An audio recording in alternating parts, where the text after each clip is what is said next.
أعوذ بالله من الشيطان الرجيم پناہ مانگتا ہوں میں اللہ کی شیطان مردود سے۔ بسم الله الرحمن الرحيم شروع اللہ کا نام لے کر جو بڑا مہربان نہایت رحم والا ہے۔ أعوذ بالله من الشيطان الرجيم بسم الله الرحمن الرحيم حتى إذا جاء أمرنا وفارت النور قل نحمل فيها من كل زوجين اثنين وأهلك إلا من سبق عليه القول وما آمن معه إلا قليل وقال اركبوا فيها بسم الله مجريها ومرساها إن ربي لغفور رحيم۔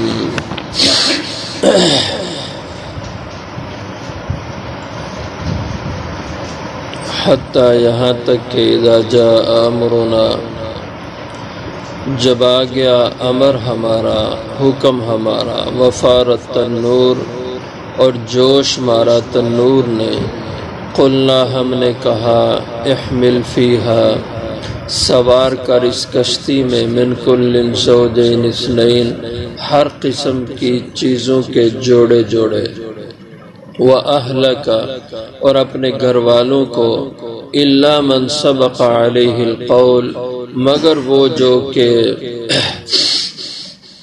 سبقت لے چکا ہے یا پہلے سے طے ہو چکی ہے، علیہ القول اس پر بات ہماری، ومن آمن اور ان کو جو ایمان لائے، وما آمن معه الا قلیل اور نہیں ایمان لائے تھے ان کے ساتھ مگر بہت تھوڑے لوگ۔ وقال ارکبوا فیہا اور کہا اللہ نے اور کہا نوح علیہ السلام نے، ارکبوا فیہا اب سوار ہو جاؤ اس کشتی میں، بسم اللہ مجریہا اللہ کے نام سے اس کا چلنا ہے، ومرساہا اور اس کا ٹھہرنا ہے، ان ربی لغفور الرحیم بے شک میرا پروردگار البتہ بہت بخشنے والا مہربان ہے۔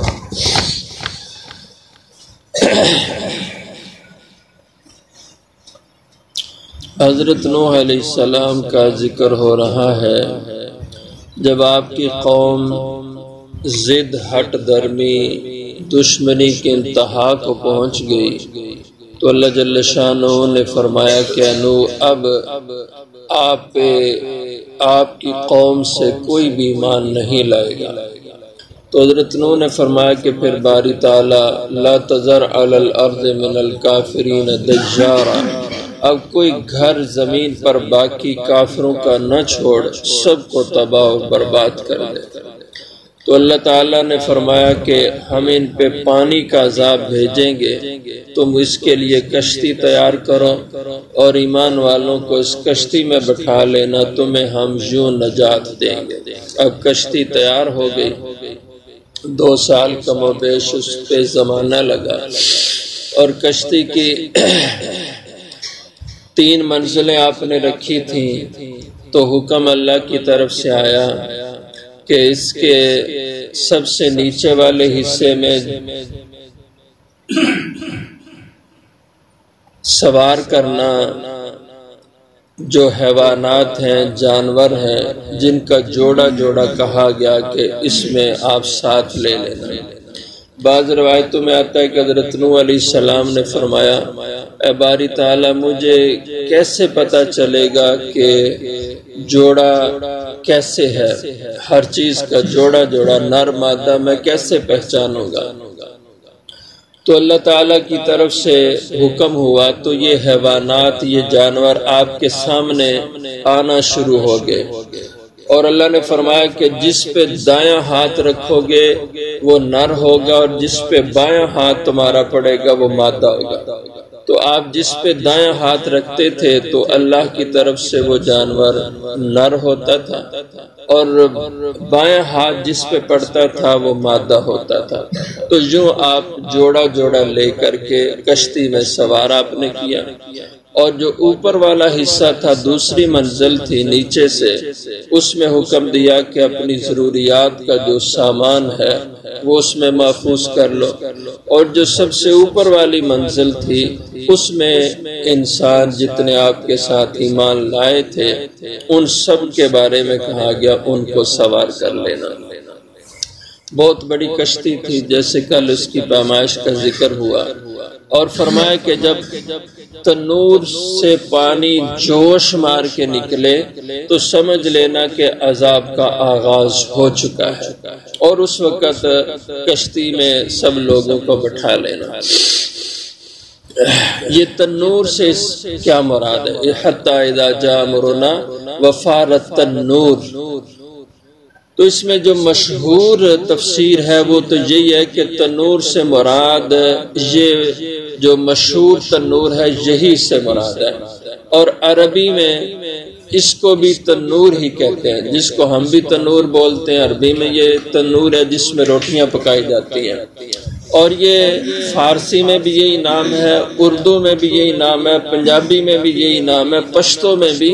یہ روٹی پکانے کی جو چیز ہوتی ہے اس کو تنور ہی کہا جاتا ہے۔ تو بہت سی زبانوں میں یہ تنور کا لفظ اسی مشہور معنی میں استعمال ہوتا ہے۔ بعض نے اس کے اور معنی بھی کیے ہیں کہ تنور سے مراد سطح زمین ہے، بعض نے کہا تنور سے مراد زمین کا بلند حصہ، ٹیلا، اس طرح کی جگہ ہے، کئی معنی کیے، لیکن جو جمہور مفسرین کا قول ہے وہ معروف تنور ہے جس میں روٹیاں پکائی جاتی ہیں۔ اور یہ تنور کہاں تھا اس کے بارے میں بھی اہل تفسیر نے تحقیقی آراء پیش کی ہیں،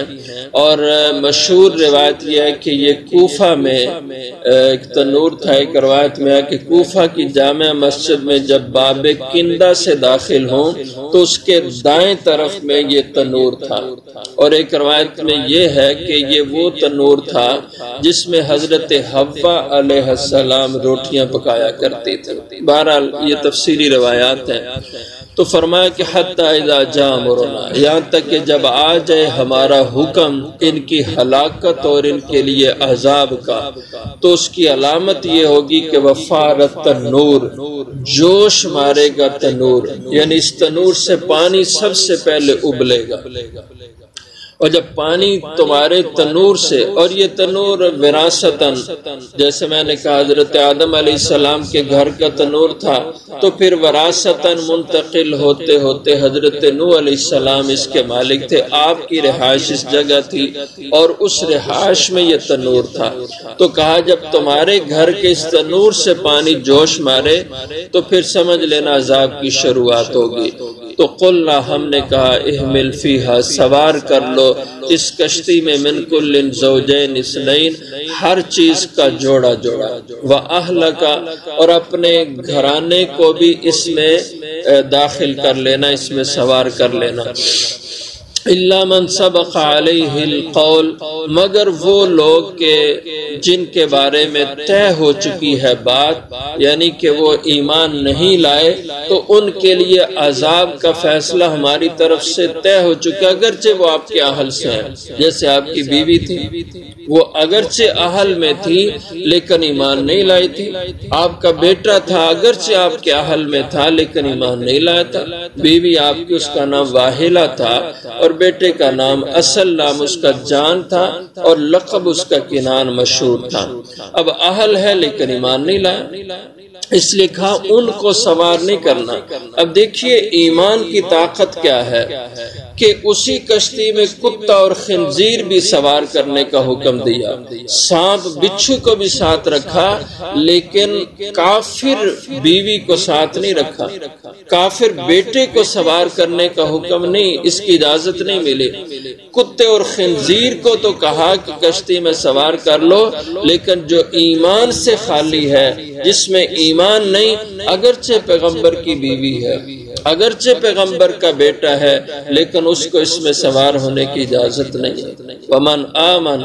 اور جو بھی ایمان لایا ہے آپ پر اس کو اس کشتی میں سوار کر لینا۔ اور یہ کم و بیش 80، 90 یا 100 لوگ تھے جو آپ پہ ایمان لائے تھے۔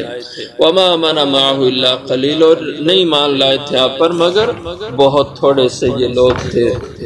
وقال ارکبوا فیہا بسم اللہ مجرہا ومرساہا، اب عذاب کی شروعات ہو گئی، تنور سے پانی جوش مار کے نکلا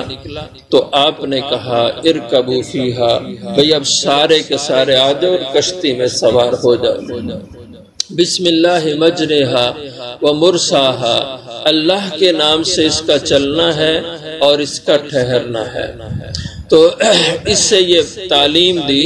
کہ کوئی بھی اچھا کام کرو تو اس کا آغاز بسم اللہ سے کرو۔ حدیث مبارکہ ہے، آپ صلی اللہ علیہ وسلم نے ارشاد فرمایا کل امر ذی بال لم یبدأ بسم اللہ فہو ابتر فہو اقطع۔ کئی روایتوں میں مختلف الفاظ ہے کہ کوئی بھی اچھا کام اگر بسم اللہ سے شروع نہ کیا جائے تو وہ ابتر،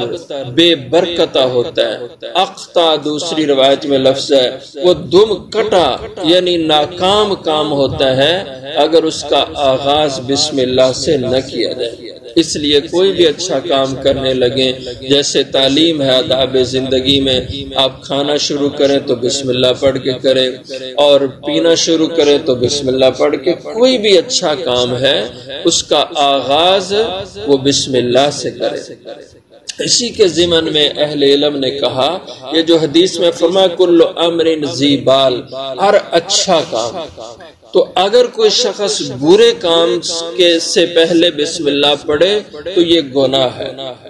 یعنی کوئی آدمی گالی دینے لگا تو کہتا ہے بسم اللہ الرحمن الرحیم، تمہاری ایسی تمہاری یہ فلاں، تو بعض علماء نے کفر کہا ہے کہ بدی سے پہلے بسم اللہ پڑھنے سے انسان کافر ہو جائے گا۔ اس لیے اچھے کاموں میں بسم اللہ ہے، بسم اللہ مجرہا۔ تو کیا صرف بسم اللہ کہے یا مکمل طور پہ بسم اللہ الرحمن الرحیم کہنا چاہیے؟ تو بہتر اور افضل تو یہ ہے کہ مکمل یہ اللہ کے اسماء کے ساتھ اس کو پڑھے بسم اللہ الرحمن الرحیم۔ لیکن اگر صرف اتنا کہہ لے بسم اللہ، صرف اتنا کہہ لے تو بھی اس کو یہ فضیلت حاصل ہو جائے گی، یہ بسم اللہ ہو جائے گی اس کی۔ یہاں بھی بس اتنے الفاظ ہیں، بسم اللہ مجرہا و مرسا۔ یہ مجرے را کے نیچے کھڑی زیر ہے، تو عام طور پہ تو اس کو کھڑی زیر کو کھینچ کے پڑھا جاتا ہے، تو اس لحاظ سے اس کا تلفظ یوں ہونا چاہیے تھا مجریہا، لیکن ایسا نہیں۔ یہ قرآن پاک میں ایک موقع جہاں پہ اعمالہ ہوتا ہے، اس کو تجوید اور قرات کے اصول میں اعمالہ کہا جاتا ہے، اور اس کا تلفظ جو ہوتا ہے مجریہا، مجری نہیں اس کو پڑھیں گے، مجریہا۔ تو بسم اللہ مجریہا، اللہ کے نام سے اس کشتی کا چلنا ہے، ومرساہا، اور اس کا جا کر کہیں ٹکنا اور ٹھہرنا یہ بھی اللہ کے نام پہ ہے۔ ان ربی لغفور الرحیم، بے شک میرا پروردگار البتہ بہت بخشنے والا ہے۔ جو توبہ استغفار کر لے اس کے لیے رب کی بہت بڑی مغفرت ہے، اگرچہ کتنا بڑا کفر ہی کیوں نہ کیا ہو، اور مہربان ہے جب انسان توبہ کرے تو وہ اللہ اس کی توبہ قبول کر لیتے ہیں، یہ اس کی بہت بڑی مہربانی ہے۔